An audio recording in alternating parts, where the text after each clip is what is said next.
Start. Yes. So first of all, we have removed the sternum by this saw. Then we have given an incision along the costal margin. So we have opened sternum. Now we have opened the flap of the abdomen. Now by retracting this, you can retract by a hook.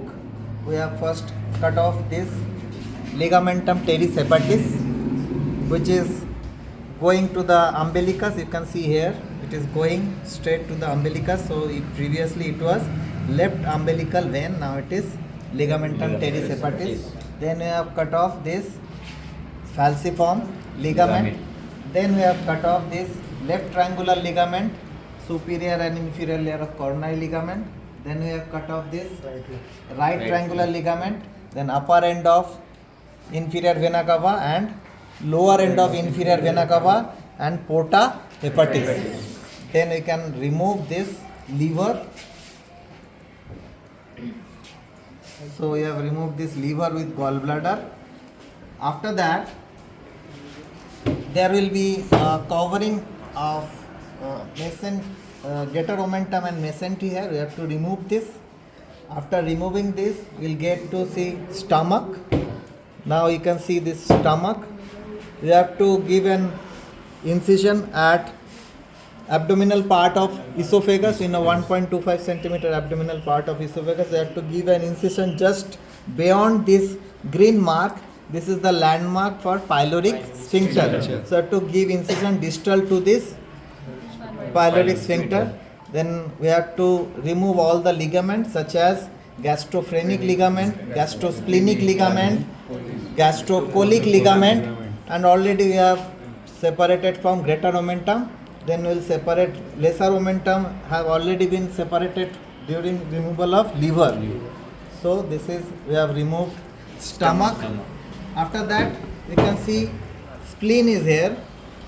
So spleen has got some attachment like superiorly, and at this end we have seen there was linophrenic ligament. With stomach there was gastrosplenic ligament. Then with colon, here we have cut off linocolic ligament, and at inferior side we have cut off linorenal ligament. Then there will be tortuous splenic vessels attached here. You have to remove those tortuous splenic vessel. Then you have to softly separate this peritoneum from pancreas.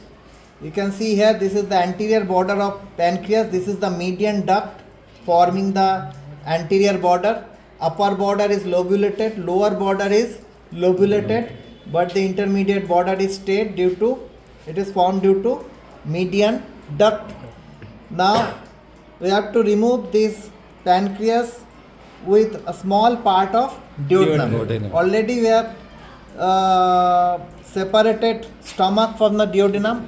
Now we will take the small part, second part of duodenum with this pancreas. So we have given just an incision between superior duodenal flexure and inferior duodenal flexure. We have given 2 incision, and then we can remove the spleen, pancreas, and a small part of second part of duodenum. So this is a complex viscera. Otherwise, if we keep this pancreas separately, it will appear like a bunch of fat, nothing else than that.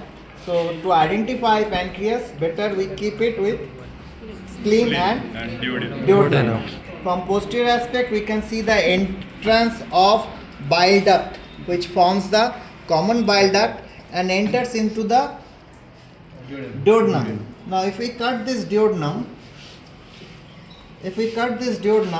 we can see the pancreatic fluid, how it is entering, pancreatic fluid with bile.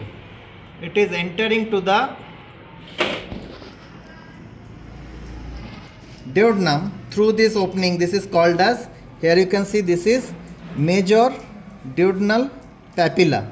You can see this is major duodenal papilla, and here this one is minor duodenal papilla. Through these two ducts, the pancreatic juice such as trypsinogen, chymotrypsinogen, and the bile coming to the duodenum. Okay, and you can see bile have come here, so it has formed a green patch here. Okay, so that's it. We see those.